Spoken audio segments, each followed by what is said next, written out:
Alright, so here's my rant for this video. It's going to be about mental health and the stigma that surrounds it. Yeah, I'm just going to get right into it here. So, in the past few years, mental health and the talk about breaking the stigma that surrounds it has increased exponentially due to the likes of Twitter, Instagram, and other social media platforms that people can go to share their opinion for others to see.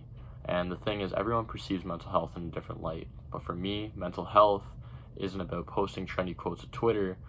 On a designated day, a large company decides that they will donate money to the cause. For me, it's a lot more about how I deal with things personally in my own life, and that you are not alone and you're never alone going through the hardships that one might face with their own mental battles.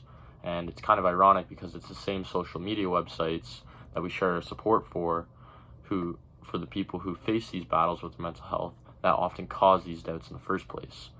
And what we see on Instagram and Snapchat is just the highlights of other people's lives, that when we see something that's awesome, we tend to think that, oh, why can't I be like that? And why can't I experience those things? And that game of comparison is just very, very toxic, and it's not good at all for our mental health, which some people realize, but even myself, I have to constantly remind myself, okay, yeah, that's fine. That's just a highlight though.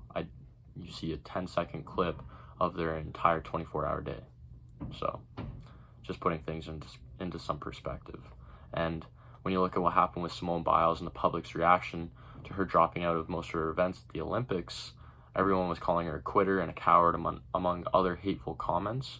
And even though she had support from fellow Olympians and professional athletes alike, it was just unbelievable to see people's reaction to that situation. And in my opinion, mental injuries should be treated in the same way that physical ones are.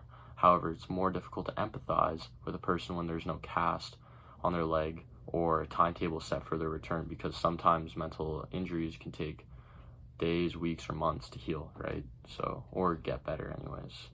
And I believe that taking a trip to the therapist's office should be just as common as taking a trip to the dentist's office.